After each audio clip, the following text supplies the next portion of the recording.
really strong apprenticeship program, we couldn't depend on just that one employer. And so he asked that employer if they would be willing to work with their competitors. And fortunately, they told us yes. Not only did they tell us yes, but they hosted a luncheon of all of their competitors in the region. And we talked about our vision for what this could be. And then the CEO of that company threw down the gauntlet and said, "We're in, who will join us?" And so that year we started the very first youth apprenticeship program. It was for manufacturing in industrial mechanics, but we didn't do it by ourselves. There was no possible way we could do that by ourselves. We had to have employers in the region who wanted to engage in being a part of talent development instead of just consuming the talent. So we pulled the partners together as employers. We also are really, really fortunate in our state because we have a statewide intermediary organization called Apprenticeship Carolina. They're a part of the technical college system, and their role in the state was to work with businesses and industries to develop these customized apprenticeship programs. And so they're really critical in this space. We were able to jump into the youth space, and they were able to help us do that, partly because one of the key components of that entity is that they serve as the liaison for the USDOL. So they make it really easy for the companies to register their programs and to get what they need accomplished. Then we knew we needed all of our K-12 partners at the table. We have 5 school districts in our region, 4 physical school districts and a statewide charter school district. So the first thing we did was to reach out to our K-12 partners and get them in the same space talking about how we could do this, what this could look like, how we could engage the students, how we could change the minds of the parents out there. And so they're critical in this work as well. You're going to hear from Dion in a little bit about that. I'm going to skip the next couple for a second and talk about what we did at Trident Technical College. At Trident Technical College, we had those 2 divisions, so we could very quickly pull everything together and sort of serve as an intermediary. But we knew we wanted the students to be enrolled in the college classes. So we were putting them in a dual enrollment in the college class, the same career and technical class that the adults are taking in those certificate programs. So dual enrollment was critical. But in our state, dual enrollment was not paid for by the state of South Carolina. In other states around us it is, but in our state, that cost is at the expense of the parents and the students. So we knew that the only way we could make this equitable and provide opportunities for all students was to get somebody to pay that tuition piece. And so we reached out to the Charleston Metro Chamber of Commerce, and they said, "We're all in." And so they raised scholarship dollars initially to pay for all of the educational costs for the students who would enroll in the courses. Of course, it grew rapidly, and we'll talk about that later on, and it became unsustainable. So now we have multiple partners. So you'll see Daniel Island Rotary there. Daniel Island Rotary is one of our philanthropic organizations. So we raise dollars everywhere. We go for grants. We go to our community partners who are interested in supporting this work, and so they engage in that as well. So you can see that there was no way Trident could do this alone. It had to be a collaborative partnership, and so it was developed in that way in the very beginning. Next slide, please. So when we developed this, we wanted it to be a true youth apprenticeship program. So it has all of the components, the JRE or the RTI, whichever you want to call it, but that job-related education, which primarily takes place in the college classroom. So the 16, 17, 18-year-old student is hired and put into the college classes while they are going through their apprenticeship program. But they also receive on-the-job training from their companies while they're going through that coursework. So what they're learning in that classroom becomes immediately relevant. And they're earning a scalable wage. All of our companies started above minimum wage for the students, and as the students learned, they earned more. So that all of the components of a registered apprenticeship program existed, and so these are all registered with the U.S. Department of Labor. They're not pre-apprenticeship programs. They are registered youth programs. Next slide, please. And so when the student finishes this program, they earn their high school diploma. They earn a certificate from Trident Technical College in a career-specific field. And that certificate is usually about 30 credit hours. So they're about halfway through an associate degree because they all apply to an associate degree and the student can keep on going. A good number of hours do that. They earn a national credential from the U.S. Department of Labor because they are registered apprenticeship programs, and they earn 2 years of paid work experience. So if you look on the left-hand side of your screen, you see one of our stars. This is Byron Porche. Byron Porche was a football player at our largest high school in the region, and he loved playing football. But unfortunately, he got injured, and he knew he couldn't play football any longer. He was just beside himself. He was not engaged in school, and he was not really motivated to do anything. So his school counselor called him in and started talking to him about what he liked to do, and he loved cooking. So Byron decided to go for the culinary program, apprenticeship program in culinary, and he went to work for Wild Dunes, which is one of our major resorts here. This is Byron receiving his journeyman's credential at the end of the program. So he was successful in the program and is now a chef with Wild Dunes and was able to go to their resort in Hawaii for a stint while he was employed, well, as part of his employment there. So this is what they earn. But I don't want to belabor this. I want to really talk about the critical role of each of the partners. If we can go to the next slide, please. You'll see that all of the entities on the left-hand side of the screen have critical roles to play. We can't do it without any of them. Those industry champions are absolutely critical. And we do this again as a sector partnership. But although they form a sector partnership, each individual company can customize their apprenticeship program. So if they do more in terms of hydraulics than pneumatics in their particular industry, they can customize their on-the-job training so that it meets the needs of what they're doing there. But the students can be in the same body of courses, so that enables us to have a sustainable program. They also take their time to interview and hire the apprentices, and they mentor them on the job throughout the 2-year experience as they're moving through it. Next partner is Apprenticeship Carolina. We can go to the next slide, Brent. Apprenticeship Carolina, I told you, is our statewide intermediary. So they make it really easy for these companies to do this because they sit down with them and they help them customize their program, develop it, and they get it registered for them. They continue in that capacity as a liaison with the USDOL, and they provide ongoing support for the employers and for the college throughout the entire apprenticeship program. So they never leave us, and they never leave the employers. If the employers have an issue, Apprenticeship Carolina is there to support them as well. They're also working very closely with us now to move this as a statewide initiative. So they've received a couple of very large federal grants right now. And so they are now hiring people to go out to the other areas of the state to develop these entities and to be able to move these partnerships forward. Next slide. We talked about our districts, and again, you're going to hear more from Dion, so I won't belabor this too much, but these partners are absolutely critical. They help to educate the students and the parents about the value and the partnership of apprenticeship.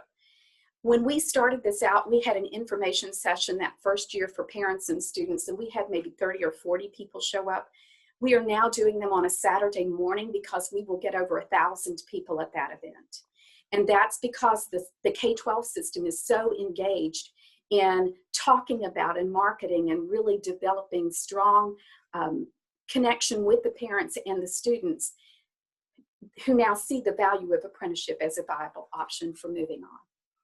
They prepare the students for the apprenticeships, they assist them with the application process, they manage the students' schedules, and they continue to provide ongoing assistance along the way.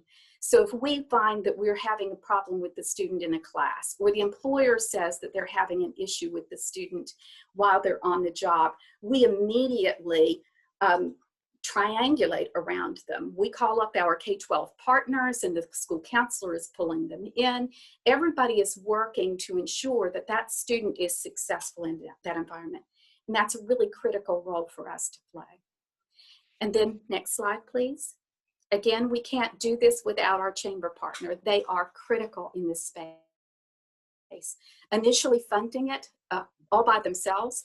And now they really work to develop engagement with the employers who are out in our area, talking to them about the crucial purpose that an employer can play in that development of the talent pool.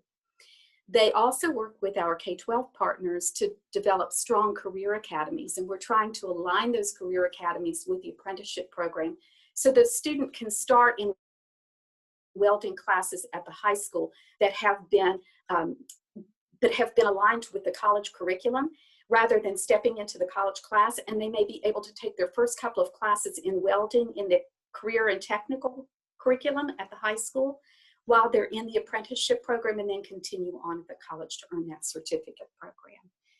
They also help to raise those scholarship dollars to provide the financial support for the students along the way. Next slide. And then again, our philanthropic partners make it equitable. There is no way that it could be equitable without somebody picking up those educational expenses. They pay for the tuition, they buy the books and materials, they put stethoscopes on the necks of nursing students, they put tools in the hands of the students who are going into the automotive sector. They do marketing outreach. They pay for personnel support. You know, Boeing has supported us in getting another person on staff to help move this initiative, and they help with transportation expenses to enable the students to be able to participate who do not have that capacity in any other way to do that. Next slide. And we serve as the hub and the wheel,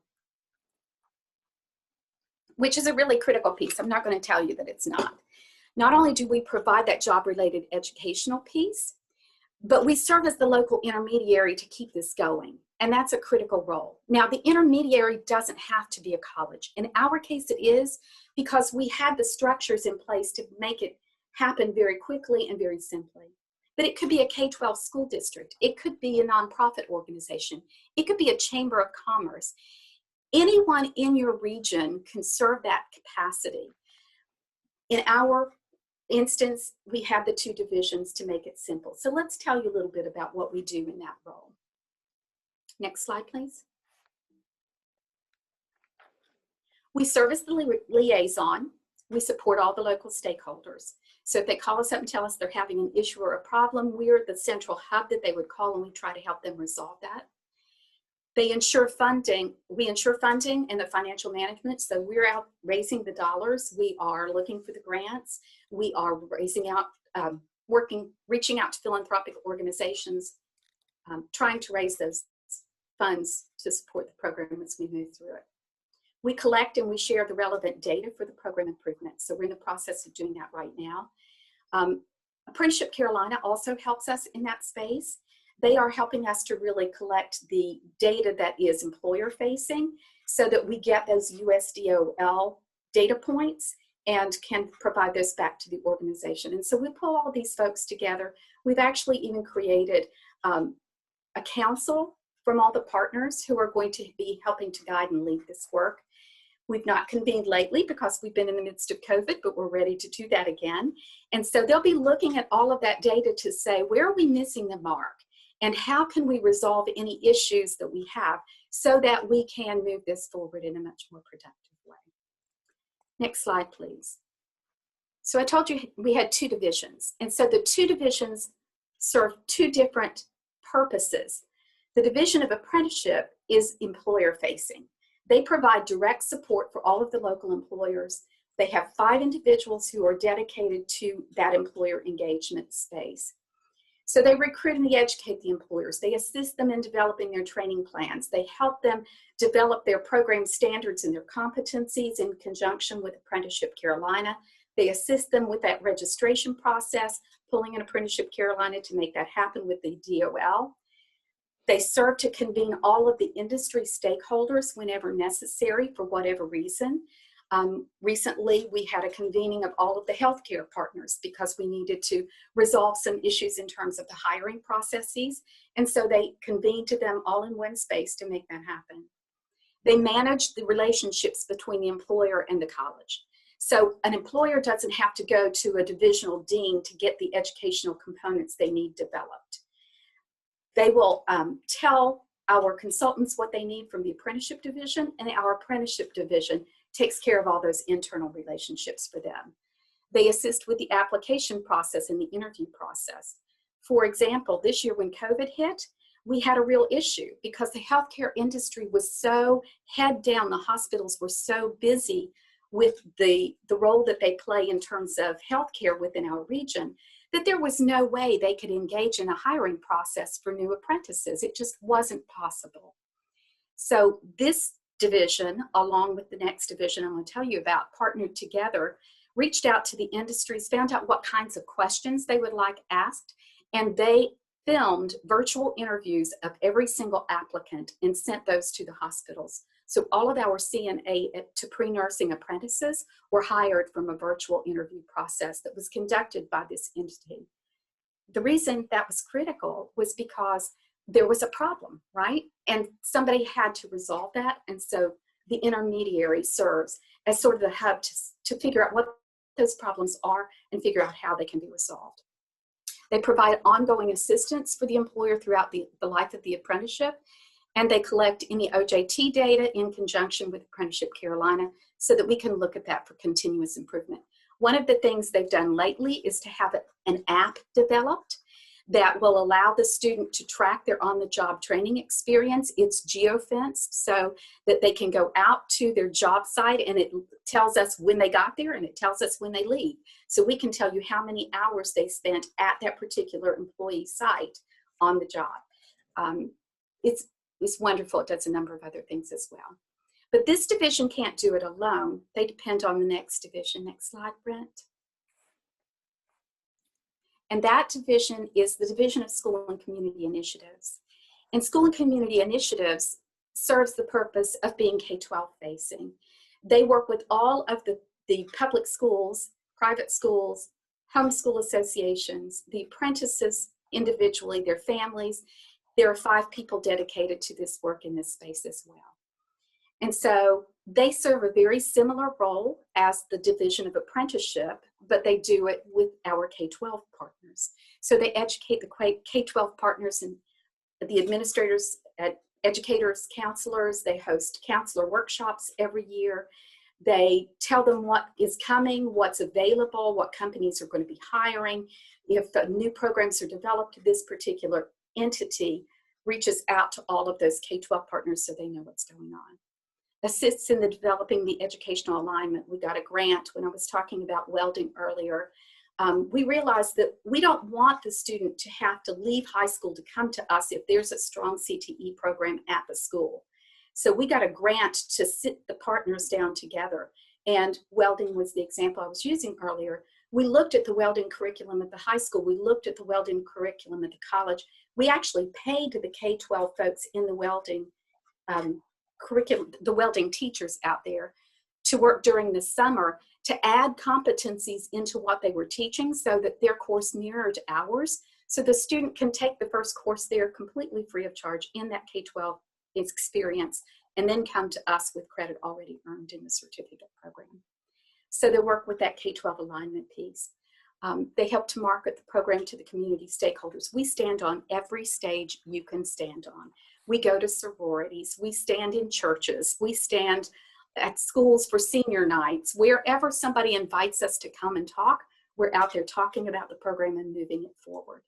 They manage the K-12 and college relationships. If there's a problem, they're the ones to make sure that those relationships are smoothed and that everything is positive in that space. Recruit and manage the student populations, assist with the interview process as needed, supervise the education. They make sure that the students are going to class, they check in with the instructors, they find out what's going on, and then ensure whatever supports the students need are offered to them. So they get them, sometimes it's the student is having trouble at home, they've gotten kicked out of their house, and so we're getting them counseling services and trying to find housing for them, whatever that may be. And then collect the JRE data for the continuous improvement of the program. Next slide, please. So All of those folks working together to make this happen have achieved amazing things. In 2014-15, we started the first program. It was one pathway in industrial mechanics. We began with 6 brave companies, our industry champions, and we had 13 youth apprentices. Last year, we had 18 educational pathways across 9 industry sectors. We have over 180 companies who have registered youth apprenticeship programs with the USDOL, and we had 118 apprentices. This year, we're continuing that track.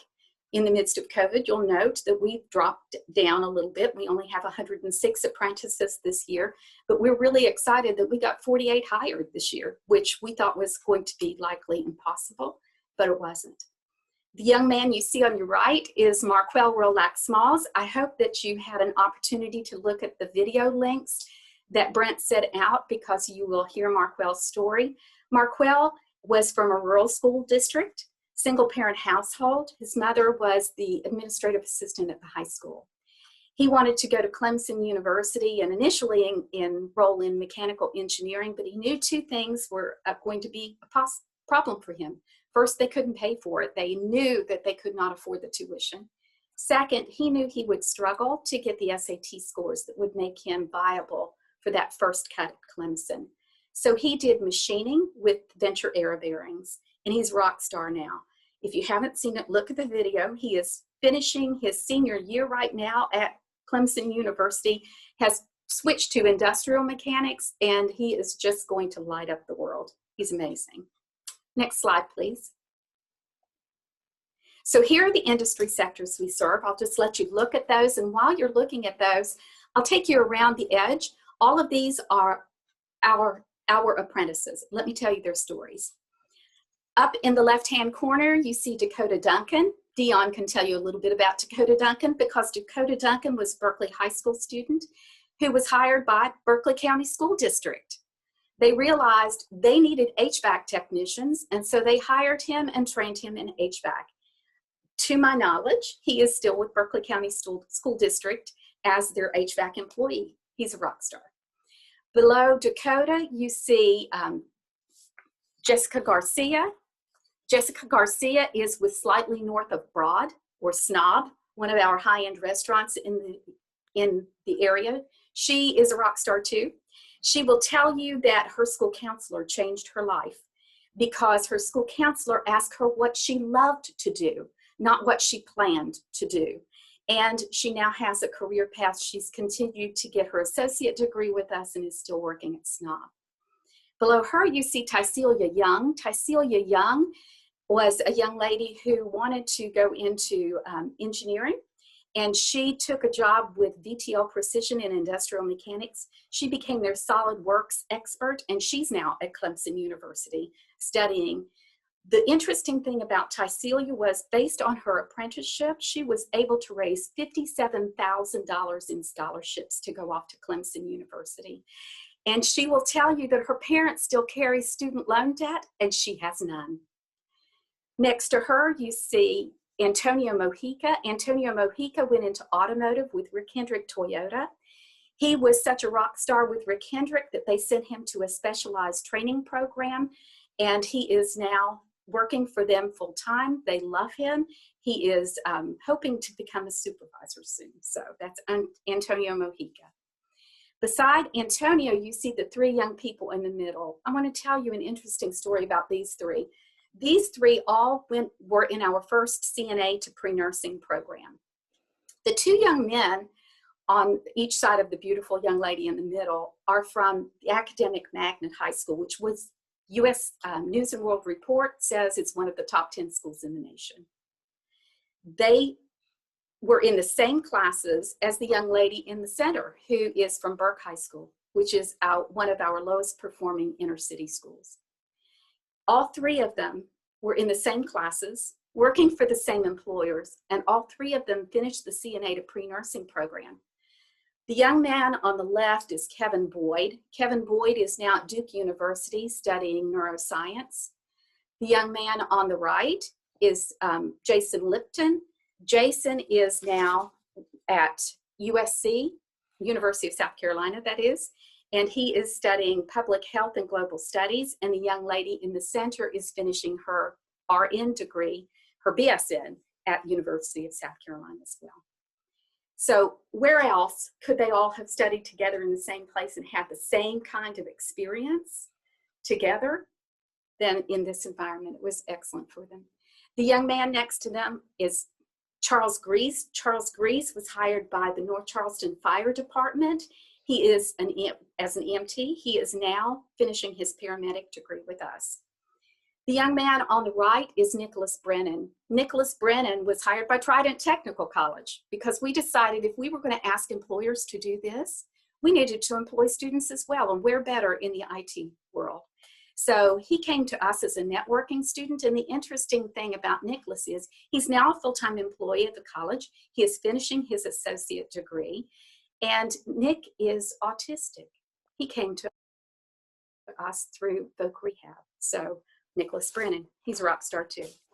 Above Nicholas is Joshua Carpenter. Joshua Carpenter was hired by Boeing as a PLTW. He started PLTW classes in his high school. So he was PLTW to engineering, and he has now left us to go to USC, University of South Carolina, and he is studying aerospace engineering now. And the young lady above him is Shannon Brennan. Shannon Brennan was in our very first industrial mechanics program. She was our only female in that group of 13. She went to work for Cummins Turbo Technology. She's also from Berkeley County School District. And Shannon bought her first house at the age of 19. We are now on our 5th home purchase by students under the age of 21 as a result of this program. Next slide, please. So here are the occupational pathways. I'll let you look at those for just a moment. They run the gamut, 9 industry sectors. This has been really easy for us, partly because you expect employers to be reluctant, but once we had that first group of 6, and it went so well that first year in industrial mechanics, then they wanted to add more. And then other industries said, well, if you can do that for them, can you do that for us? Because they all have critical workforce needs. And so our answer is yes, sit with us and we'll figure out how to develop this for your industry as well. And so once you get it started, it sort of grows organically. And it's a really exciting thing to be able to offer the business and industry leaders in your region, but also all of the students that are in your region as well. Next slide. When we threw this out initially, we did not target any specific population. We just said, here's an opportunity. This is what it's going to look like. Who wants to come? And we accepted applications. But what we discovered was that of the 351 students we have had hired to date, 41% of them have been students of color. In a region where the demographics, we're 36% persons of color. And 66% have been male, which is really critical for us because in the post-secondary education these days, it is not the male who's going on to post-secondary, it's the female. Our population is about 2/3 female traditionally.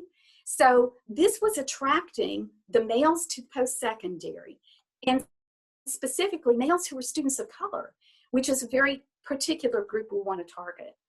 The other thing that is interesting, the USDOL likes us to talk about, is the 34% who are female, because nationwide, about 10% or less of apprentices are female.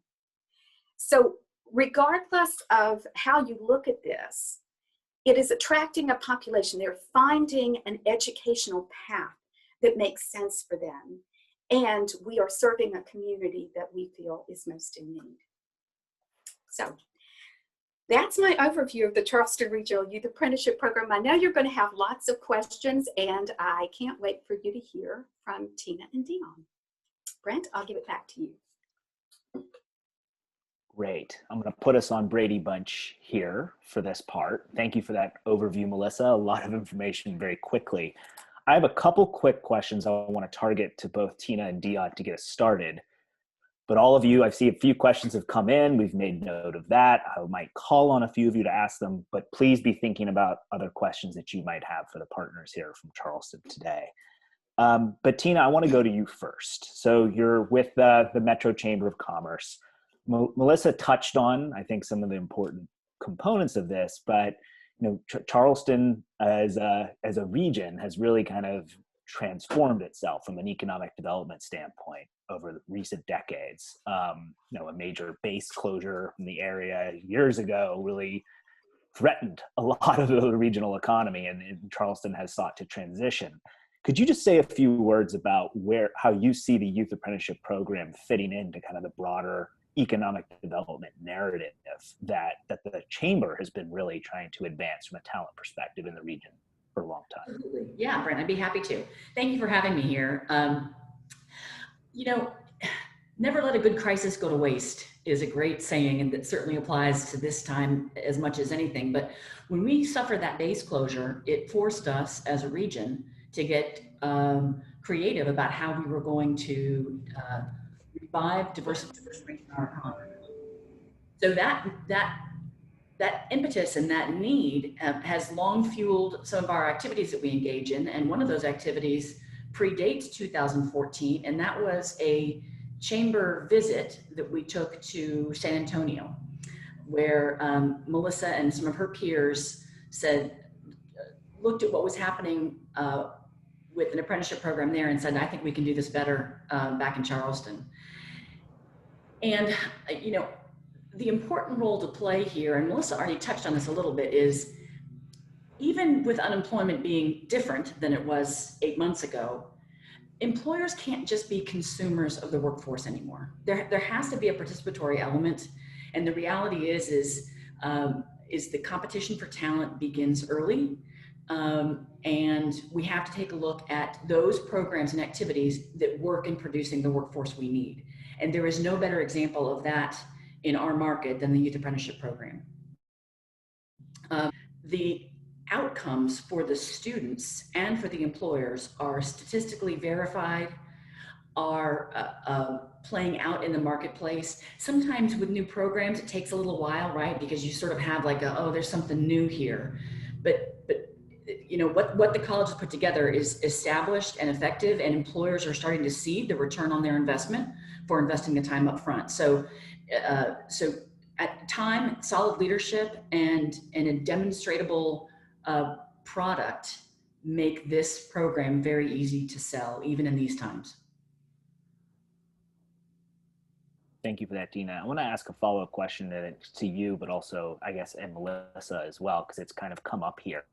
So the Chamber's played a huge role, as Melissa stated, in financing, filling a core funding gap within the state of South Carolina and the funding of kind of the dual enrollment coursework for the apprenticeship programs.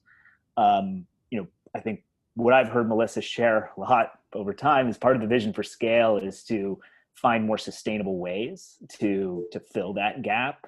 So how to what extent has the Chamber been involved in some of the discussions, or Melissa, if you wanted to share a little bit about your vision for how you're trying to work with the state to really show, as you said, Tina, how this program works and drive kind of that systems level change? Sure, I'll start first, and then Melissa will let you take it from there. But I will say that because Trident Technical College is such an important workforce partner for us in general, our public policy advocacy agenda very much aligns with the interests of the college, because as the college health goes, so does the health of our emerging workforce. So we have always, I think Melissa, predating me, we've always had advocacy agenda items that align with the college. Yeah, and part of that advocacy was really tremendously beneficial, because when we started out, there was no funding coming from the state other than there was some lottery tuition dollars, but there was a hefty chunk of tuition that was still owed for students. Since that time, partly because of the Chamber's great advocacy in this space, they did pass an allocation to the technical college system, and it's called SC Wins funding. And so now the SC Wins funding for layers on top of that for students in critical workforce areas. And because of that advocacy piece, for the first time, they made that available to the high school students. So if a high school student is in a critical workforce area, and all of these are, right? They get the lottery, then they get the SC Wins. And so there's just a small tuition cost left. Now we're really doing the lift with things like automotive tools that can cost $5,000 a piece and transportation costs. So there's not as much tuition dollars needed at the moment, but there are funds that are needed for other things. And that's their advocacy. Great. Last question I'll target over next to Tina. I know you have a hard stop and we've got to take off, and I want to make sure we pull this out of you. And Melissa, feel free to jump in before I pivot over to Dion. A lot of your members as a chamber are part of this youth apprenticeship partnership. What have you noticed has been kind of a pattern, or what do you think makes an employer particularly interested, willing, or ready to be a part of this work? You know, I will say that competition is really an effective motivator. And what's interesting is, you know, those of you in this meeting can imagine sort of the typical objections that an employer might throw up about having a 16 or a 17-year-old on the shop floor and liability and, oh, what about this? And the most effective way to combat that has been, well, your competitor's doing it. And so I think that that's a healthy way to grow and continue the program. And then ultimately these employers, we now have employers who've been doing it for long enough that they have a business case. So we get them out in front quite a bit. You know, we all know this, but in the College for All movement, the nuance of what college means has gotten lost. And so we need to do our part to continue to advocate for the programs in between that actually do yield college outcomes. They're just not through the traditional lens of how our school education leaders and how many of our parents view a successful career trajectory. It just looks different. And that makes a certain amount of sense because the work landscape has changed and we're the dinosaurs who aren't keeping up. So I think continually hammering that message home that there are several ways to get to a successful career pathway again and again and again and again is the way to go. We just got to keep hammering it home. The team is right. The competitive nature makes it really interesting. You know, when we started doing this, with the CNA to pre-nursing program, for example, we had several hospitals on board, but our largest was not. And Mitch Harp and his team had been trying to get to them, and they were not really achieving results. And so finally he got to the boss, and he went in with a brochure that showed everybody else's logos in town. And he started to do his pitch, and she opened it up and she stopped him after the first couple of sentences. And she looked at her team and she said, "Everybody else's logo is on this flyer. Why are we not here?"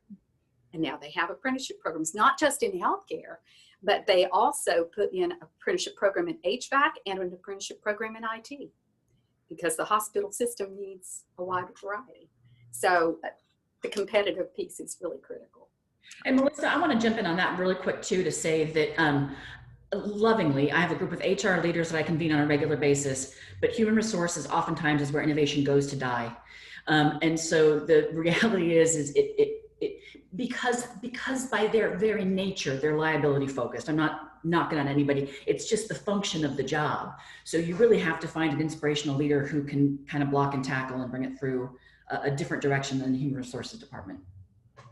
I'm glad you said that, Tina, because the second year of the program, we decided to start, Trident should be an employer too, right? The college should be an employer. And so Mitch went to the president and she said, "Yes, I think we should do this. You're right." So he went to our HR team, and our HR team said, "We can't hire a 16 or 17-year-old and put him in here." And he just sat back and smiled and he says, "Are you sure about that? You ought to look into that one." And a couple weeks later, he got a call saying, "Yep, we can do it." So even here. Awesome. Well, thank you both so much. I want to pivot over to Dion and actually touch on some of these similar themes, but from the education perspective. Dion, thank you for joining us from South Carolina and Berkeley County. I actually want to pick up on something Tina mentioned about the perception issue of apprenticeship. And certainly for employers, it certainly raises some, not for us maybe, mentality. we know for a long time in a lot of the research we've done that there's similar concerns about students and parents. Can you talk a little bit about sort of what you're seeing about sort of how students and parents are reacting to this opportunity and how you talk about it with them from the perspective as an education leader? Absolutely. First of all, thank you for having me this morning. And as Tina was talking, I was thinking, oh, Tina stolen my thunder again. We've had a few occasions where we've spoken, and a lot of the themes, they do interact from the business perspective and in economic development and in the K-12 sector. But in regards to your question, you're exactly correct. That was one of the things I jotted down is we as K-12 educators in the K-12 system, we need to change the narrative, particularly here in Berkeley County. Berkeley County has a long storied tradition, and this Tri-County area has a long storied tradition. And with that, our folks are sort of traditionalists with respect to education. And so, how do you change that? Well, you have to, first of all, make sure that our school counselors are informed of the program. Make sure our school administrators are also informed of the program, and then we get down into the parents and the students. And we're able to promote exactly what the program is, articulate exactly what the program is, and the benefits of the program. And we also have to highlight our successes, highlight the achievements, highlight the success stories. Melissa mentioned Shannon Brennan, and I can't recall how many occasions I referred to Shannon. And now we do have Dakota as well, and that's just in Berkeley County School District. And so highlighting those stories as well. When Shannon, graduated from high school, she had a job offer before she graduated from high school, making more than $40,000 a year at 18 years old, and she had zero college debt, and she also had continued education opportunities paid for by her employer. And so we have a similar situation with Dakota, and then also the young man Marquell from a neighboring district. And so, highlighting those stories and highlighting those opportunities. And again, I mentioned changing the narrative. There's this narrative that if a student goes to a Trident Technical College, or a student goes directly into the workforce after exiting the K-12 system, that's their place in life. And it's not. It's just a starting point. And so, and really, they're starting their life at 18 years old with better opportunities than many of their counterparts will. And so it's changing their launching pad, which could also change their trajectory in life. And so it's not where a student has to end up for the rest of their life. It's just changing their starting point. And so the more that we're able to explain that and articulate that to our students and our parents, but again, also our counselors as well, and our administrators as well, to help facilitate those opportunities for the students, I think the better off will be, and the more successful the youth apprenticeship program will be as well. Great, Dion. Appreciate that. And I think they're really, really important sort of tips about the multiple layers of engagement and the broader narrative about the youth apprenticeship experience being kind of an options multiplier. I want to dig into something else, though, that has come through a little bit in the questions that I'm reading here. This is an intense experience for a student. They're still in high school. At the same time, they're taking college coursework at Trident, and they're working in a real world environment. How do you talk about sort of the balance? How do young people balance those obligations? And are there certain prerequisites or ways that you're how you talk to students about, being very clear about the expectations for participating in these types of programs? Yes, and so that's something that we work very closely with our education partner in Trident Technical College. And there's been a number of occasions where, either myself or our director of career and technical education, we will sit down and meet with Melissa, we'll sit down and meet with Mitch, just to discuss, some of the expectations of our employers or business partners And that way we're able to better convey those expectations to our students. But the fact of the matter is, you know, we have 8 high schools across 1,200 square miles, roughly the size of Rhode Island, right? It's a very diverse area. And so we have, by that I mean, we have an urban setting, if you will, a suburban and our rural setting. And so there's a large number of students, slightly less than 10,000 high school students.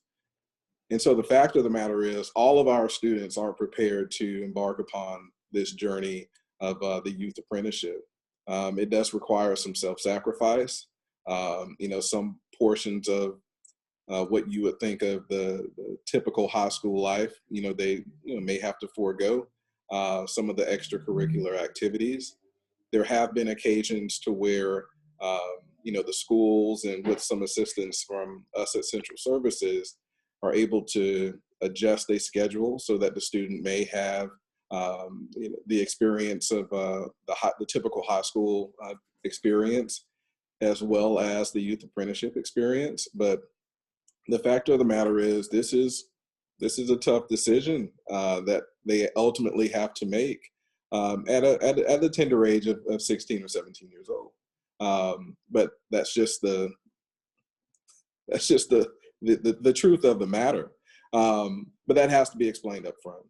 And we found that once that's explained, the students that, you know, choose to embark upon it, and again, there is an interview process, and those that accept the challenge, you know, they are successful.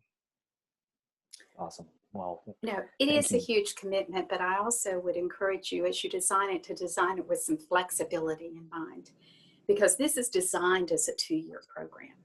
But we've had students take 3 years to finish it.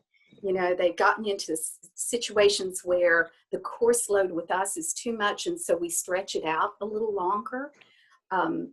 We've had situations where the students usually go to high school. If they're in high school when they start, they go to high school in the morning, and then they come and take our classes a couple days a week.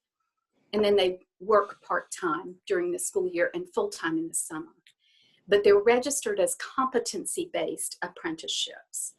You can register them for hour-based or competency-based, and ours are competency-based. So they have a series of competencies they must meet. Some students may take a little longer to achieve all of those on-the-job competencies. So they may finish their coursework up front, but because they didn't have enough time to work over the span of the 2 years to really master those things, they keep right on going at work to accomplish those. So it may take them 3 years to master the on-the-job training piece. So as you're designing it, keep in mind that it can't be so rigid that an individual student's needs can't be accounted for in some way. I think that's important. great. Well, there's a ton of good questions streaming in. If people want to jump in and ask them, no problem. But I want to start by actually not butchering the questions people have put into the chat. Melinda, you had a couple of questions that you wanted to touch on about prerequisites for participating in the program from an education standpoint, and to what extent these programs are working with students that are or not on track to graduate. Did you want to add anything to that? Yeah, so it's really around how you're recruiting and what students you're recruiting. Are these your typical, B and C students, or are there opportunities for pathways for students who may not be performing as well in the traditional high school setting? Dion, you want to take that one? Sure. I want to start by saying with some of the flexibility that Melissa spoke about, there's opportunities for the different types of students, for an array of students. And so it's the student participating does not have to be your typical honor roll, dean's list student. I believe we've had a few students, as far as Berkeley County School District, had a few students that were your borderline BC students. I won't mention any names, but one of our students was a BC student, and in his testimony, the student actually says, I was a borderline student, a BC student, not really engaged in the traditional setting, but once became part of the youth apprenticeship program, and I had the opportunity to apply the knowledge that the theory that we were learning in class, and actually put those into action, I became more engaged, and the student became an AB student. And so, just to answer your question, with respect to, does it just have to be your AB or your straight A students? No, it does not. There's room for all students. Yeah, it pretty much runs the spectrum. We've had students who needed math and reading remediation to get to the higher level coursework, who've been in the program, and then we've had the academic magnet rock stars. So it's across the board in terms of the students who are coming. We have students from all economic backgrounds. We started this year with a homeless student in one of the programs. But we've had rather affluent students as well. There are students who finish and go straight into work, and that's what they want to do. They just want to stay right there. Most of them continue at least to get our associate degree, we're finding. But then we have students who use it as a launch pad to go on to four-year institutions, and some who didn't think they were ever going to go to four-year institutions, who launched to a four-year institution because they got into it and really wanted to go to the next level. So it's an open door for a variety of folks. Great, thank you. I think part of the key to success there is the flexibility that Melissa mentioned, but also the academic support that's offered as well. And so with the flexibility and the academic support, you don't have to rely on the student being a straight A student and, just totally self-sufficient. The student could be, gifted in other ways, and then they just need the academic support system in place in order to, actualize that success. And that academic support doesn't have to be from one or the other. The beauty of this is that they get that academic support in two places at the same time, because we're going to give it to them at the college, and the K-12 system is going to wrap around them as well. And we talk about each student, so we have youth apprenticeship coordinator and now youth apprenticeship specialist, thanks to Boeing, who work very closely and intimately with the students and their families. And as soon as they recognize something, they're on the phone to the school counselor. They know every school counselor for that student, and they're a partner. They're just partners. So that's speaking a lot to sort of all the communication that has to happen within the partnerships. I'm going to go, Randy raised a question about technology, unsurprisingly. Thanks, Randy. We heard from CareerWise Colorado a few weeks back. They talked about how they have tried to generate efficiencies in the work through new technology. That is certainly a direction you all are headed in. Do you want to share a little bit about that specifically, Melissa? Randy, is that what you were hoping to get at? Yeah, I guess I'm interested in the technology behind the growth and support of the programming. So you mentioned earlier in your slides about there's an app being developed. In particular, I was very interested in seeing from year 1 to year 2, you went from, a little more than a dozen apprentices to over 100. So it's just curious. No, there was a gap of years there. That was 2014, 15, and 2018, 19. I stopped showing all the years on a slide. Got it. It was last year, because this year's a little funky, so I put last year's in there too, so you could see where we were at the peak. Yeah, well, curious if you could talk more about the technology that you've implemented, and then if there's future technology that you think would benefit the program, but getting these things started off the ground and then growing requires some technology. Just curious what you've learned to that end. Well, one of our biggest problems we discovered along the way, especially as this grew, was that we needed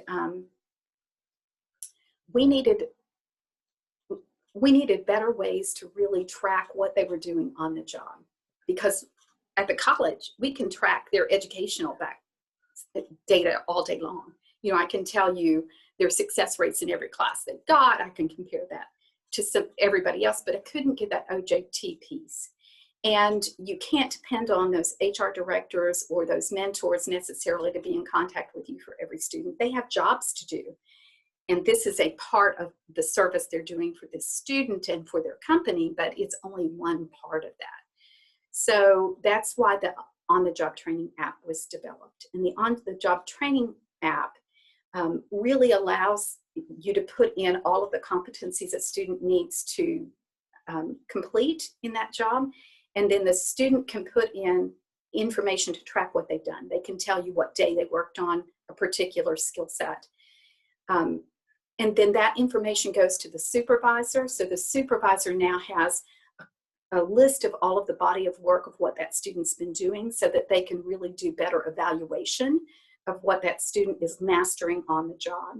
And it can go to the K-12 system. So we can set this app up so that we can all see what's happening with that student in real time. And so that we have that caught as a body of work. So that's the biggest piece of technology. We hired, using PIA funds, we were a PIA partner, and so we were able to get some funding, and we decided that was a critical use for that. And so our hope is to make it available so that anybody can use it. We don't want to keep that for ourselves if we can make that available to you. So it is just now being started. We're just now starting out with that. So that's one piece of technology we think is really going to be critical in helping us to track what's actually occurring in that work piece. The other thing that we are interested in doing is moving more towards an online application process so that we're not collecting papers from all different divergent sources. I mean, students are giving us cover letters and resumes and letters of recommendation. And I mean, we have a whole packet that then gets sent out to the employers in terms of setting up the interviews. So we want to work on that application piece. That's critical as well.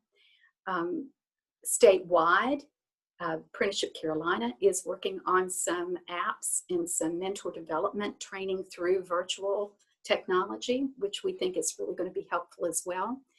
They're working on a system to collect more of the on-the-job training data from a statewide perspective that they can then send to the USDOL.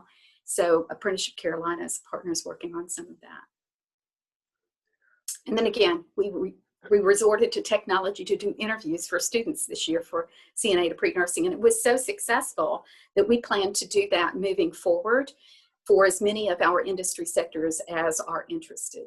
We think that even if we just do it and the industry doesn't choose to use the virtual interview, that at least the student has had a practiced interview before they go speak with that employer. So we see multiple benefits in that as well. Great, thank you. Awesome. So Livia has put out a big kahuna question that I'm going to go ahead and put out there, which is one of the hardest things about starting up this work, which is there has to be that kind of hub. There has to be sort of a lead entity that can help bring, it's all about a partnership, but helps coordinate and be accountable for making sure that it's a high quality experience for students and employers. So Melissa, did you want to share, and Dion, you can comment on this as well, of course, you know, Trident emerged as that kind of hub in the region in Charleston. I know you're wearing the Trident hat, but to the extent maybe you could even kind of kick it off for a second and share it from a standpoint of like PIA's national network. You've seen a lot of places where community colleges aren't playing that role where other types of organizations are, where you've mentioned. Why do you think Trident was particularly looked to or positioned to play that role within Charleston? Why do I think it was positioned? Because we already had the employer-facing entity that was working on adult apprenticeship. So we knew what that looked like, and we knew how to put that together for an adult. We already had an entity that was K-12 facing. And so the partners were all there.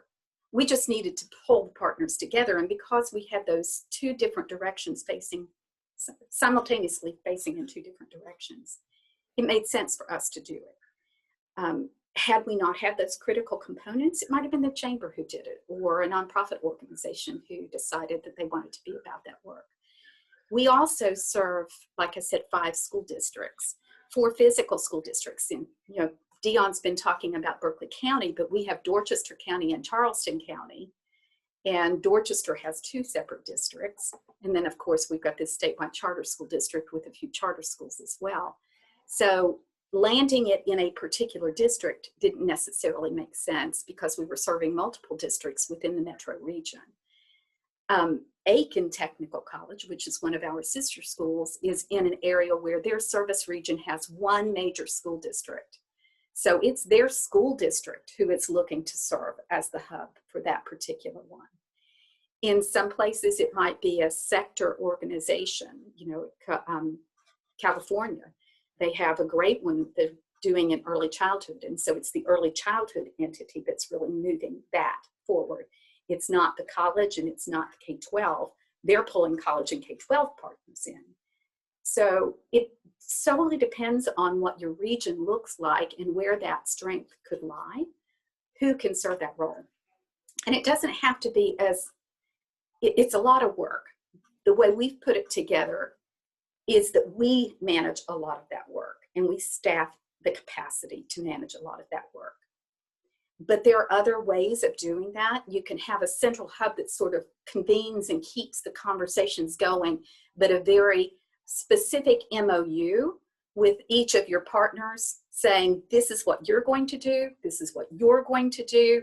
And then the central group doesn't necessarily have to carry as much of the weight. They just have to ensure that all of those partners are meeting the critical aspect that they've agreed to meet. Well, thank you on that point right there for making a very broad term that I've used before. I know all of us about a more distributed intermediary model. That's certainly, thank you for making that clear what the essence of that is. I know we're almost at time here, but I want to underscore a couple things that Melissa just said about that point. Is, you know, one is the regional orientation. Trident serves a region. It serves multiple school districts, and you know, Dion represents one of those, but there are multiple districts that are part of this partnership. And I think that's really critical for our conversation in Western New York, where this is really about a regional identity. So that entity needs to have that regional identity, or entities, or partnership. The second piece you kind of mentioned earlier, though, was there's kind of 2 critical functions or places you need to staff. One is working directly with employers, making it easier for them to set up the programs. The other is interfacing with the schools themselves, where the apprentices come from. So those capacities, regardless of what the intermediary, who it is, or what it looks like, are really critical to make it happen. So thank you for kind of underscoring those points. We are at time. I'm incredibly thankful for your presentation, and Dion, your time, and Tina, who I know had to jump off right at 11. I'm sure there are more questions for all of you, and I'm sure we will be connecting again soon. So folks, please pass those along, please send them along. And I guess I'd feel okay volunteering Melissa and Dion at this point to answer some of those if we need to virtually. But thank you all so much. I'm gonna ask our advisory committee to stay on. But again, thank you all for your time and the thoughtful presentation. Don't hesitate to reach out. And I know that Dion's team has developed some really great materials that they send out to the parents and the students. They start recruiting in the middle schools. You know, they're talking about apprenticeship programs as early as the middle grades. And we're interested in actually bringing in elementary school counselors to begin the conversation even earlier in our state and in our region. But of all the school districts we serve, the materials that Berkeley has developed to get the information out to parents about that are just exceptional. And I'll be more than happy to share. And I know you have to jump, but I did neglect to mention the fact that we do have career specialists. And in Berkeley County, we use our career specialists for our middle schools to discuss the career clusters and different opportunities that exist for them, such as the youth apprenticeship program. But I'll answer any questions later on. Thank you for having us, and I appreciate it. And if I could just say one other thing, the key, I think, is in not needing to take credit for it. It doesn't have to be mine and I own it. If you can say it's ours and together we can create something great, then it becomes much more productive. That's my word of the day. Wonderful parting advice for all of us right here. But thank you so much, Melissa and Dion. Appreciate it.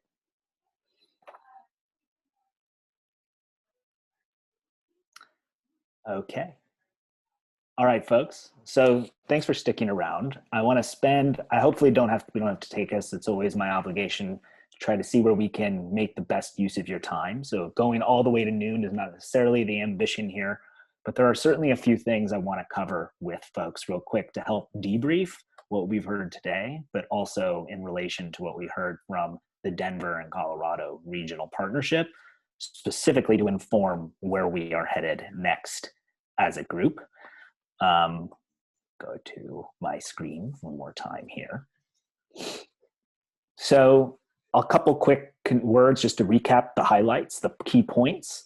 So they had an original pilot where they really started with one occupational pathway, which was really an employer approaching them. The word German was used in there. That's important, because if an employer kind of says, we want to work with 16 and 17-year-olds, there's something pretty unique about them. And this was a German employer who basically had that expectation for an apprenticeship. And so it did start with some interesting initiative. It has grown. As you saw, that growth has been progressive. They're up to serving about almost 400 registered youth apprentices. I think one of the key things to keep in mind is the scale issue with them is a pretty significant policy barrier around funding for dual enrollment. It's very important to understand that all youth apprentices have to take post-secondary coursework. Obviously, they have to, in their program, that cost, there is no public funding stream to support it if you are a high school student. That is very unique to South Carolina. It is not a state, and I say this objectively, it is not a state that robustly invests in public education, particularly at that transition point, and that's a analysis fact across policies in other states. Here's good news. In New York, that similar barrier does not exist. There are ways to leverage considerable funding for dual enrollment and career and technical education that's really important. That said, that particular barrier to the work in South Carolina has really incentivized a lot of how their partnership has come together, as well as kind of their overall theory of change and their overall kind of advocacy for how they want to grow this work over time. The challenges will be very different in Western New York, but similarly, we have to think about sort of what are those challenges and how do they inform, how does the pilot work inform how we can overcome them. A couple other key points I want to make. They do have a 2-year registered apprenticeship program. That is something that exists across their 18 different verticals that they do youth apprenticeship programs in. And I think one of the things she hit on considerably is this idea that CareerWise or as an organization really houses a lot of the customer support for education and students within one organization. Trident to some extent does that in Charleston, but she hit on several times. They rely heavily on school districts to work on scheduling. They rely heavily on the chamber to work on proactive employer and industry engagement. And actually, they also proactively rely on an organization called Apprenticeship Carolina, which exists at the state level that helps employers really get these programs up and running. So it really kind of leverages the roles of a lot of different partners. Real quick, I want to open it up, though, to folks here. Do you have any questions, open questions that were not answered, we did not get to, or reactions to what you just saw or heard from our friends in Charleston? I want to open it up for a few minutes. Quick takes. One thing, Big Brent, or small. Laura from the partnership, I think they started off right. You know, they had the one career path, they had a small number of students, they proved the success, because I think that we've seen that locally here, that from an employer perspective, that's the way to go to demonstrate some ROI, or at least to mitigate some of the risk that might be there. One of the things that a question we didn't get to, but I'll follow up with them, is I didn't hear them talk about how they engaged with employers early. I know that they have career advisors at the K through 12 level, as well as the college, but how did they utilize employers doing sort of industry visits, or having their young professionals, folks, that look more like them than me, in their talking about the career path and the success of it. I thought that would be, it's probably something they do, they just didn't hit on it, but I was curious about that. But we'll follow up with some of the folks, Dion. Great question. I have a few insights, but I want to see if there are other quick reactions to the Charleston presentation folks want to put on the table. Glenn. Yeah, first of all, I thought the presentation was great, and it really sort of opened me up into really what this is about. I also was resisting urges to solve and solution and be too specific, because the one thing I heard that I grabbed onto was, if you're not careful and intentional, you reduce the amount of possibilities and outcomes. And I've seen us do that as an organization. I've seen us do that as a community. So to resist the urge to solve for something specific is going to be hard for us all to do, but it's going to be necessary, because all three of them said, basically the outcomes are infinite if you let them be. But that's hard, right? We manage to quarter, we manage to outcomes, we manage to results.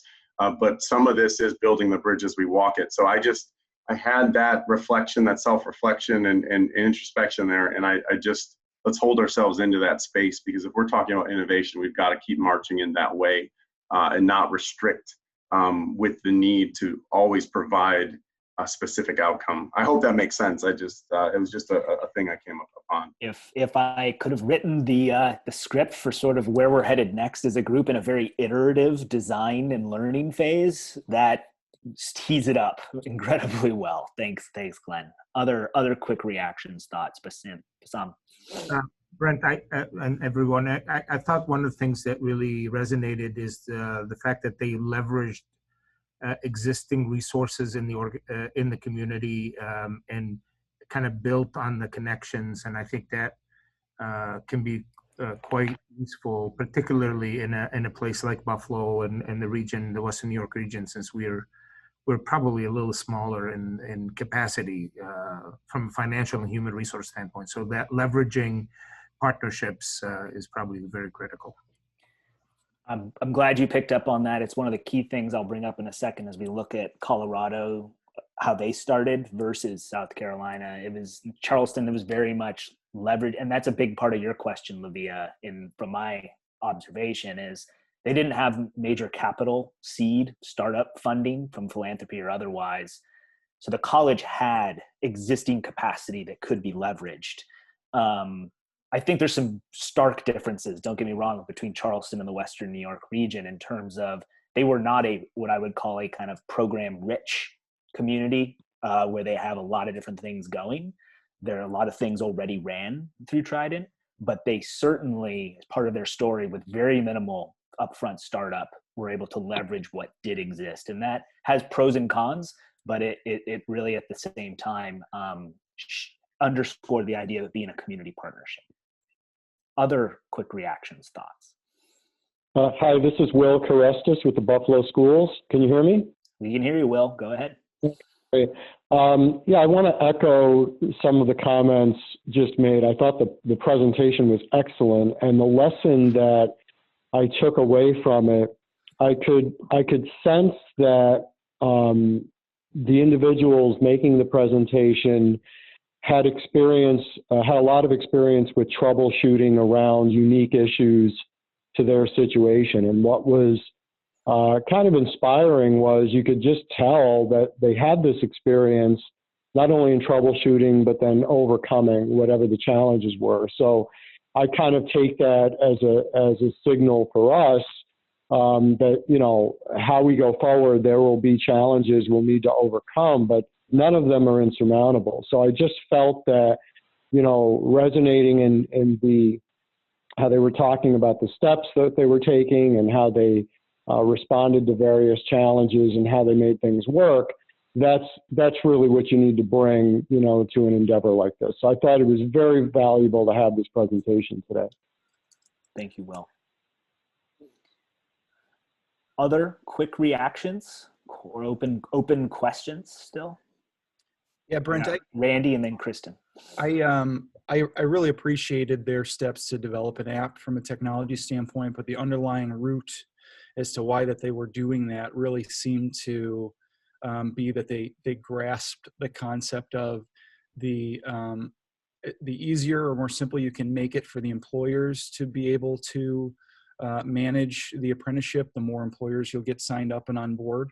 So they definitely seem to be taking steps towards, let's try to offload some of that work that goes into, having to jot down or write down or list all of the activities that the apprentice themselves are going through, and how do we get that off of the employer's shoulders and get them to approve that information as opposed to creating it from scratch. And so I appreciate that approach. I think that that's going to be critical, because if we make this thing a complicated thing for employers, they're just not going to be able to do it. No, well put. And I think it's one of the most interesting examples. You did mention we have funded sites. They were a site that their partnership started before the work we've done on Partnership to Advance Youth Apprenticeship. But part of what we have invested in from a national strategy is where existing programs are taking really important innovative steps to make the work easier for the partners and grow and improve the dialogue across education and industry. And that app, from our standpoint, is certainly an example of that. And it's exciting to see how it's moving ahead. Kristen, you had a question or a comment. I have kind of a comment and a question.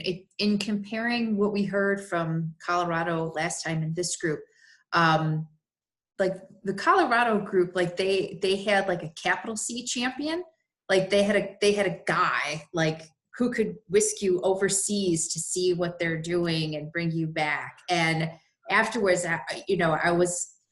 it was exciting to hear about, but I was starting thinking like, who in Western New York's going to be our guy who's going to, or gal who's going to, whisk us to Switzerland. Exactly. I'll be whisked, who's going to whisk me? I'll go.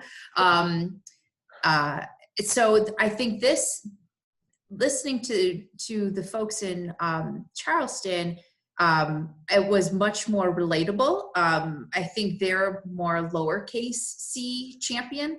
It had more of a grassroots sort of feel, very partnered, that responsibility for advocacy was really shared across the board. But in the one thing that I remain curious about is the cold call for this, in that, so Colorado had their, charismatic leader who helped to recruit partners. And our friends in Charleston, their kickoff was a company approaching them with the idea. So they already had that buy-in. So, when you build this, and I mean, I know that they said, since they had the one and it was successful and they used that competitive energy to kind of recruit, what does the sell kind of look like in a cold call if you're the creator and you're looking for industry to partner with you? So that's just kind of my observation / question moving forward. Yeah, and what I would say to that, Kristen, is we have a long list.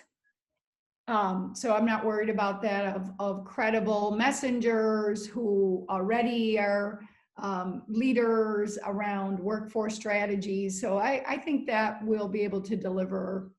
It'll be more of a question of how to stage that, and it'll probably more of a team effort than a single champion, which is ultimately more effective. Right, of course. We have plenty of candidates. Wonderful.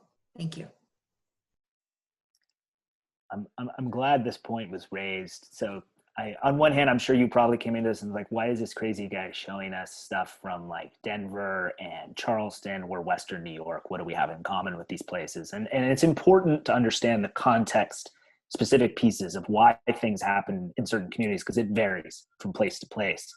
But we very deliberately wanted to show you both because of kind of things you're putting your fingers on, Kristen, which is, even though these are programs that started roughly about the same time, their pilot phases are roughly at the same level of maturity, they give a dramatically different feel to how this work can happen. And in some respects, they're extremes. I'll put it that way. I'll just say that bluntly, is that places like Indianapolis, King County, and even what's going on in CareerWise, how CareerWise is working with folks in New York City, I think as we continue to show you other places, which we will continue to do, but as an iterative process with design, we're not going to wait. We want to have that be a dialogue.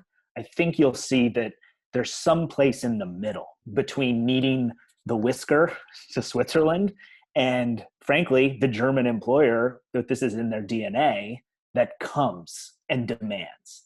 And so I think between that like extreme pull and push strategy, there is a healthy medium. And we're seeing communities innovating now that have seen both of these examples as well, but are reproducing kind of these types of programs that fit their context. And New York, Western New York, of course, will be no different. So thank you for putting your finger on it. It's intentional in many respects to kind of see kind of that this, you can get a very similar programmatic approach and experience from very different starting points and places. I want to, again, commit to kind of move us out of here a few minutes early if I can, but are there any other final questions or thoughts folks want to put on the table that we can help with? Brent, are you saying that as we develop this, that Central Europe has to be involved in some way? I'll put it this way, is that you can't do this work and not hear Switzerland and Germany constantly coming up from people, because part of it is it's attention a little bit about, they show this art of a possible. What I will say, it's actually not just Central Europe. There's countries, South Korea and Singapore, that have done what the US has done and gone and studied these other systems and built things very different. A trip to one of those countries tends to be something that is associated with some of this work, partially because in those countries, these programs aren't happening for several hundred. They're happening for 50 to 70% of all high school graduates. And that is something that has been built over decades. It's thoroughly modern, but it's in their DNA. But seeing it really is a powerful thing. And that's why I think folks kind of commonly come back to that frame of reference, that we could be doing something much bigger and much different in this context. So not counting out trips at this point, but. Well, my vote is for Glenn Jackson to be the whisker, just if we're throwing votes. Clearly the charisma. I'm not good at whisking. The factor is there. And Laura, I want to make sure your first question about integrating kind of the early work-based learning experiences, that's certainly something that happens in their context. And that's certainly something I can have them share, and I'll pull together some information on. That is something that is built in, like site visits to companies, meeting with the employers. That's such a key part of creating that connection between students and parents and this sort of industry experience itself. Okay, so a little bit on where we are going. So I think, again, we've given you kind of two examples so far of very different types of partnerships. They've come together, they have different sort of structures, but they really do share some common elements. The word flexibility, you have to allow for a level of flexibility, or even to kind of build on what Glenn said, the learning iteration. And I'm not going to put words in your mouth, but like that's part of what this innovation work is to sort of create flexibility as opportunities are built. But it's actually built into their model to allow for that over time, particularly as employers from different industry sectors come forth. Even in Western New York, there might be significant differences between what youth apprenticeship would look like for entry-level IT jobs, than advanced manufacturing, than financial services. There is needed flexibility probably across those verticals. At the same time, both programs do demand a level of consistency in sort of the general framework of the experience. And that is so critical for ensuring that the students and the employers have a common experience. They're both, even though they feel a little bit different, they're both built on strong regional partnerships across industry, K-12, higher education. And they have kind of that coordinating capacity, really focusing in the ability to work with employers and schools to have a really high quality experience. One of the things I want to underscore, because it's so critical for our next steps, is that they both use what we would call an industry sector approach. Very few, if any, of the youth apprenticeship programs that we've had the opportunity to work with are able to successfully grow if it's just one program for one company. So you heard Melissa say earlier, they have to work with employers that are willing to at least engage with their competitors. And that doesn't mean they're competitors just in their industry. It means people they're competing maybe for the same talent pool over that are from very different industries in some respects. So the idea of a sector approach and not having to kind of create one program for one employer at a time has really been critical for both of their approaches to doing this work. And then finally, the pieces I'll touch on is they both needed some level of seed capital, albeit for different things. CareerWise relied pretty heavily on philanthropic investment to build the capacity of people to work as an organization. Charleston needed that seed money from the chamber in particular to be able to fund parts of the program experience. And the plans, they both have plans to grow, but they both have a theory of change about how to get there. And a big part of Charleston's work is to get actually the state to kind of get aligned with rest of states around the United States and take steps to actually finance and help grow this work, which they've had some incremental success on. To your question, Susan, there's been a state policy advocacy campaign the chamber has partnered with them on.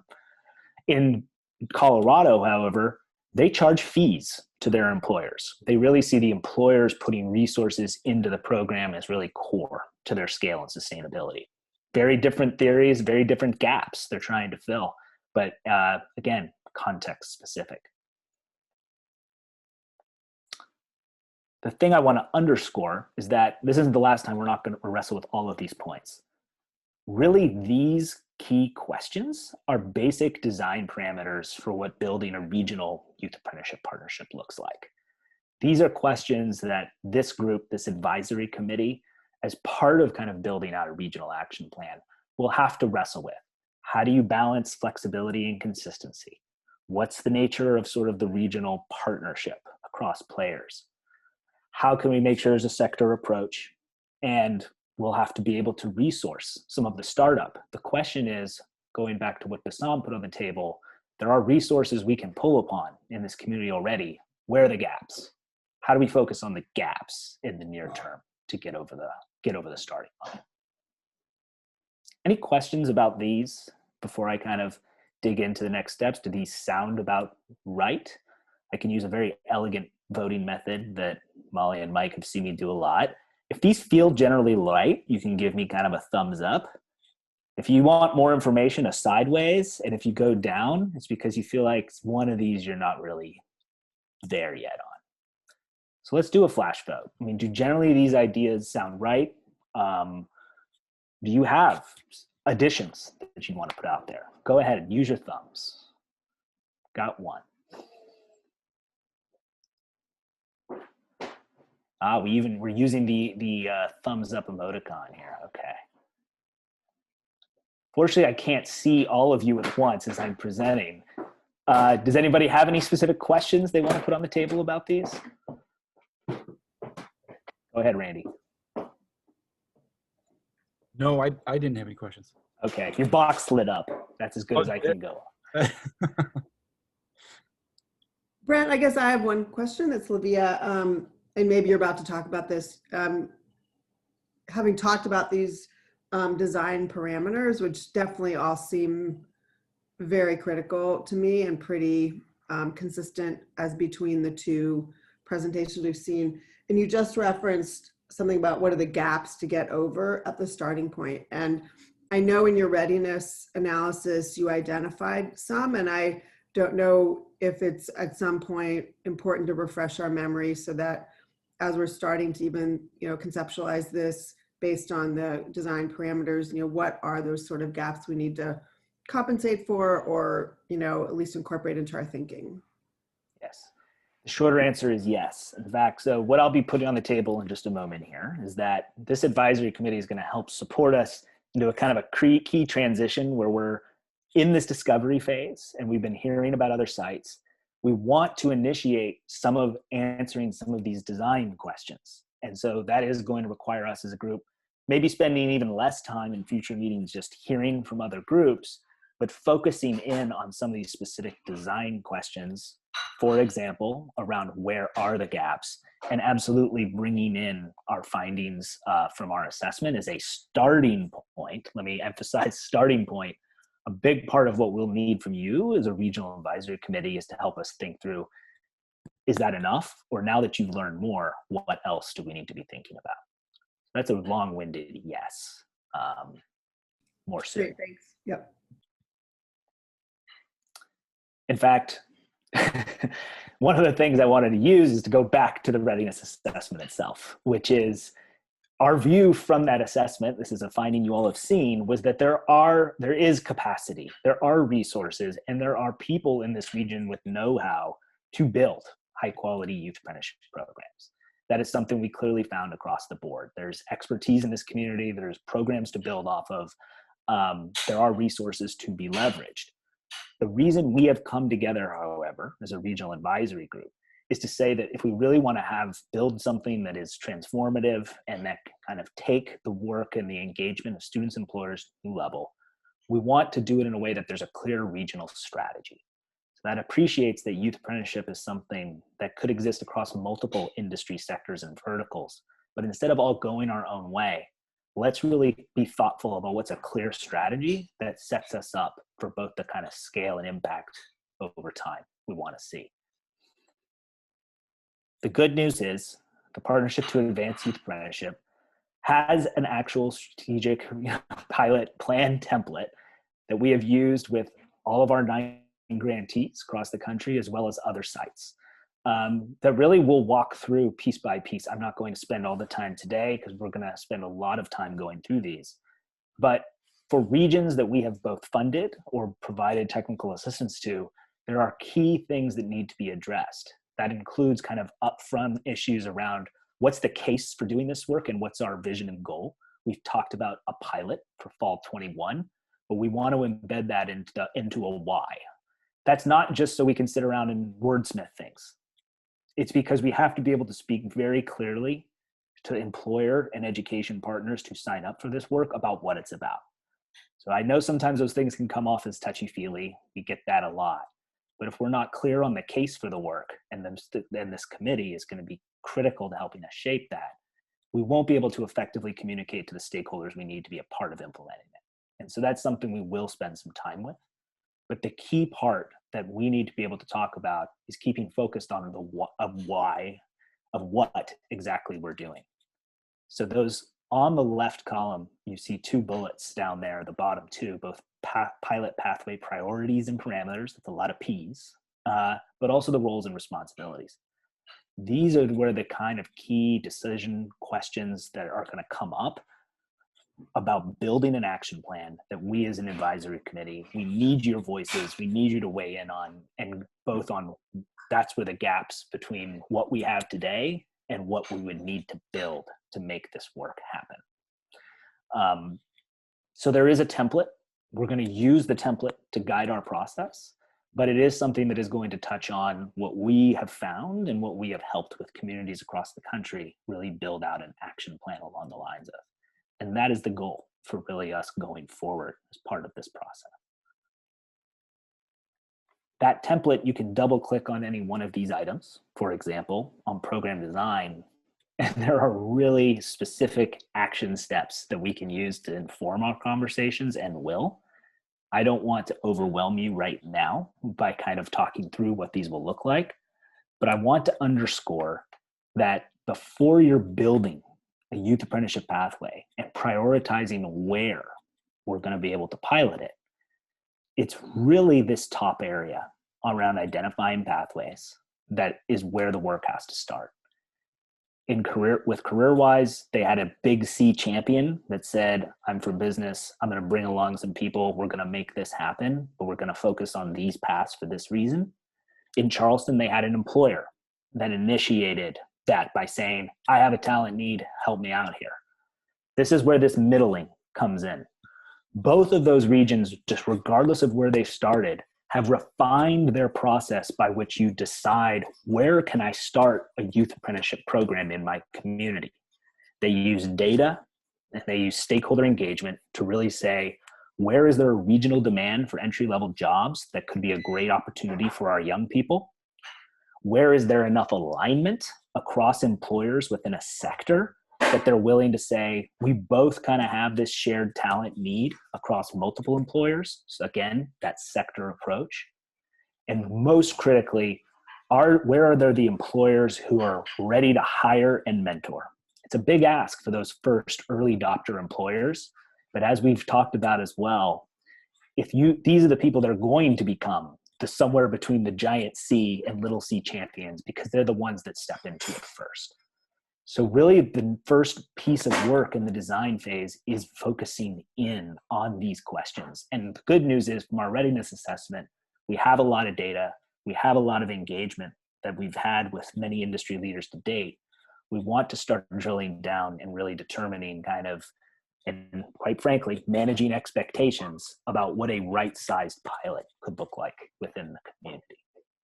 Any initial questions about that?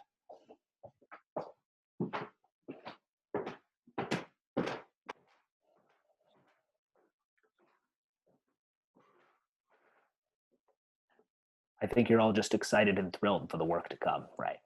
Brent, I think I have one, and I don't know if Yeah. this is too much in the weeds. So, I've seen, as we've talked about this, we're talking about different verticals, industries, making selections to drill some of those things down. There's a couple of different challenges out there that I don't know if I define it by industry so much as white collar versus blue collar environments, and it's more psychological. So if I'm running a manufacturing organization, and someone like Stephen would probably be able to talk about this more. There are employers all across our region that are having trouble finding qualified workers, not because, they're not willing to train them or anything, but there's like some basic, ethical skills, like just showing up for work every day that they're running into. They're running into challenges with bringing on people because there's those types of soft skills or power skills that are lacking. Whereas like I'm in the technology industry, we're not having problems with people not showing up for work. There's just not enough people. And I'm just interested in including that as part of future discussions, the kind of psychological challenges that exist between, some of these different fields, the white collar versus blue collar. If you could add that to your list, I think that's relevant. Awesome. Thank you, Randy.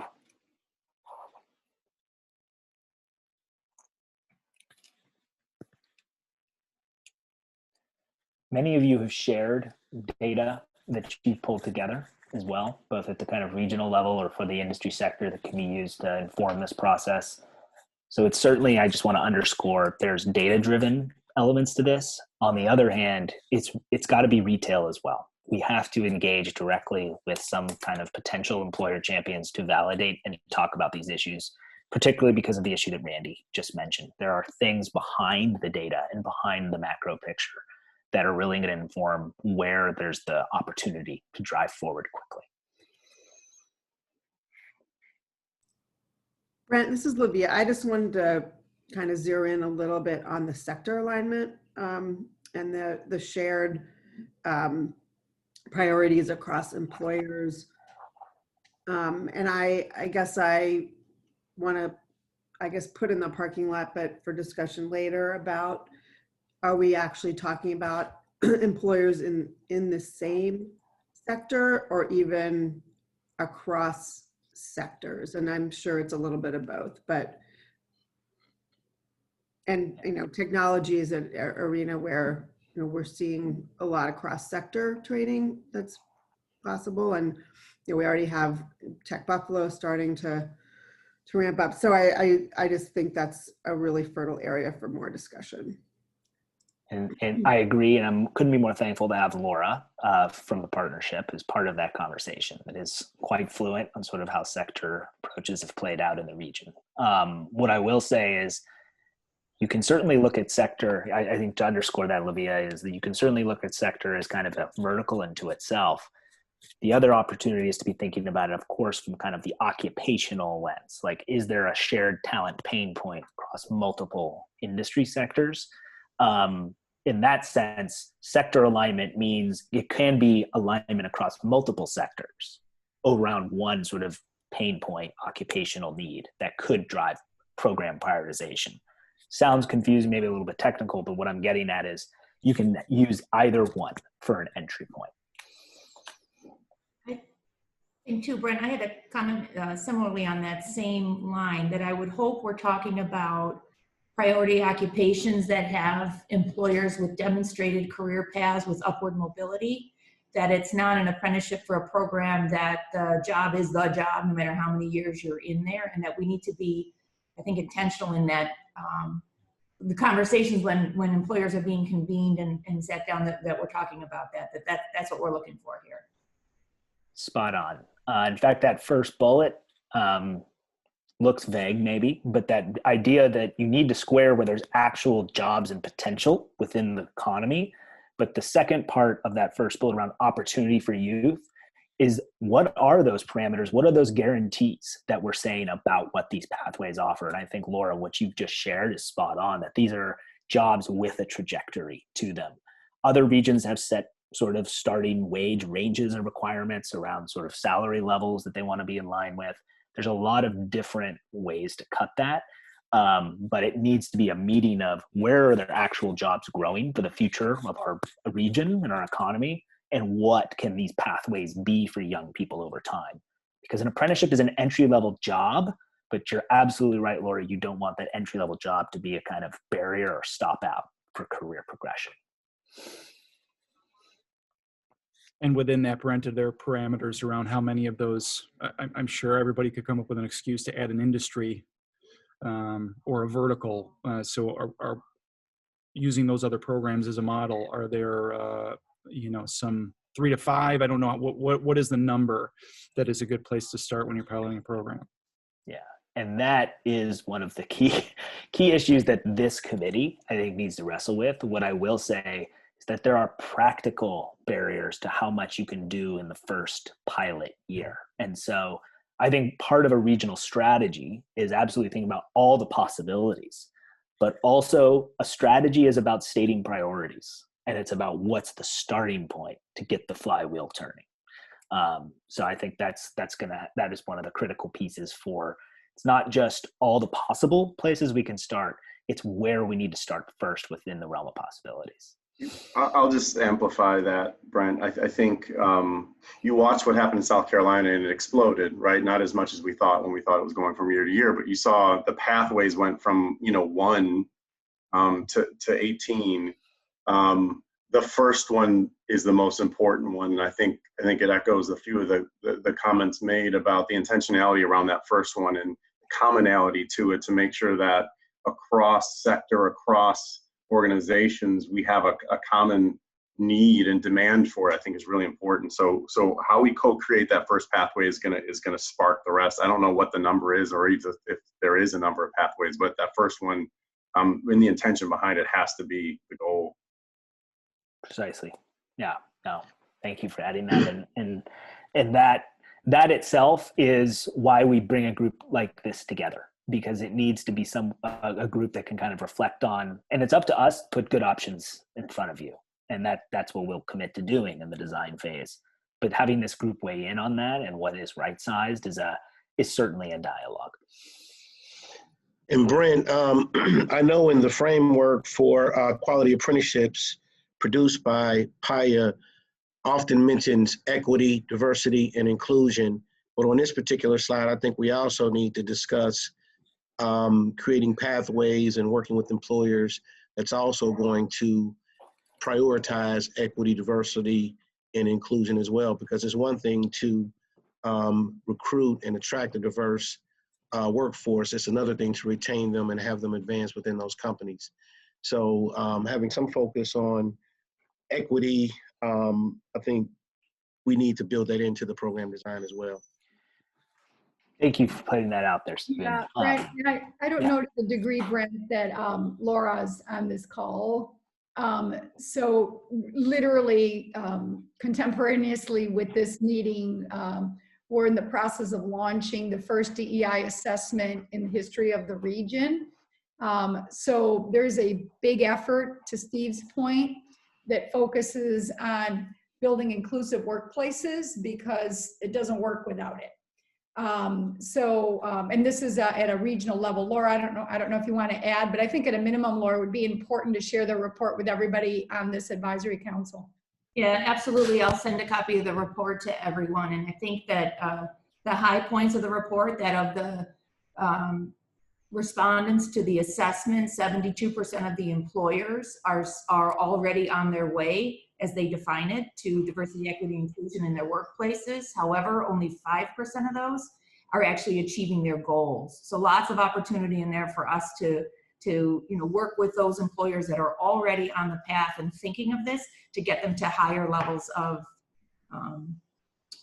workplace equity, hiring, the full gamut. But I'll get that over to you. And at 1 o'clock, if anybody is not zoomed out yet for the day, we're actually having our webinar on the survey results, which will also be recorded, and we can share that link as well. And one of the things that, because I glanced at the report, but something that was eye-opening to me, that there were 6% of the companies surveyed who either have not started or didn't plan on starting or developing a equity, diversity, and inclusion strategy. And a high significant number of those companies were from the manufacturing and or construction sector. So I think that's something that we're going to have to be intentional if we're serious about creating access to opportunities for everybody. Yeah, I think you're spot on, Stephen. And I think some of the work that we can do, not only through these opportunities, but when we're talking, I know our organization, when we're meeting with employers, whether it's the work of our employee initiative or our diversity initiative, of course, it's always with the lens of diversity, equity, and inclusion. So I think I think you're spot on. These things have to be tied hand to hand in the conversations, not as a question of if, but this is what we're doing. And the thing I will say is that this is a question that I think from a design standpoint, we should wrestle with, because it's a question of strategy. And I mean that what Stephen's bringing up. You could, in a world, and there are sites that are thought about, figuring out, why don't we target pilot pathways where there is structural underrepresentation by certain racial groups? Like, that can be a criteria for how you target certain pathways. That's strategic. The tactical level, it doesn't mean a thing to target and not work with employers to create environments that are actually helping support the success of those people in those pathways and support inclusion. So it has to be something equity that is woven into the strategy from sort of the high level down to the tactics of making the program work. I'm watching time, and I know a lot of folks have a hard stop, so I just want to focus in. If this conversation right here is emblematic of exactly where we need to head next, which is we will still hear and learn from other places. Like I said, there's a couple of other people I want to bring in, get in front of you. I don't want to wait the initiation of how we can start talking about some of these critical design questions that have to be wrestled with until we're done with that. That's part of the idea of sort of a accelerated learning phase. So while kind of learning, the discovery and design are distinct, we actually need them to be iterative. So we can kind of move the ball along. So we will continue the learning from others' experiences. We want to initiate the work of starting to design the strategy and kind of going through that template and having conversations around setting parameters, for example, around sort of where we need to be prioritizing and targeting particular types of program-related questions. The other thing that I want to mention, this advisory committee is kind of the foundation for the iteration that happens. We want to, right now, we do not have a next meeting scheduled. We wanted to kind of see through these initial early discovery meetings. Our view, and I'm going to look for thumbs up here, is that we want to continue to regularly convene the advisory committee and go ahead and get more calendar holds up there to continue to learn, but actually to get more functional and operational around some of the questions for how this looks in the region. Do I see thumbs up for making that happen? Okay, so we'll reach out on scheduling along that lines. The other thing we'll need to be doing is actually, I think we've got maybe one more, not two more individual interviews. Thank you for everyone's time and taking an hour out of your days to talk to us and our team to kind of dig deeper. We are going to have to continue engagement in between advisory meetings. And in fact, what our plan is to do is to actually have some more focused technical meetings around with bringing together employers and industry to talk about their roles and responsibilities in this work. So they're kind of like a workshop, if you will, that's focused on the industry audience. We're going to do the same thing with our education partners. So we will continue to convene as an advisory meeting group monthly, But in between, we need to start the work of really helping figure out those roles and responsibilities and having much more technical meetings. That is something that we have to kind of keep moving to stay on pace. So I know we're 2 minutes over. I know you all have stuck with me on that. Next steps, we will be reaching out about some of these more focused industry and education kind of workshopping opportunities that helps get really technical and answer technical questions. We want to keep our advisory committee meeting about answering the strategic questions about our plan going forward. It's going to be tough to land something around the Thanksgiving holiday. We're going to do our best, but we're probably looking at that first week in December when we get back, and we all get back together as a group. So look out for communications from us on that front. With that, I want to say thank you. Any final questions or comments for the good of the order about what I just laid out in terms of next steps?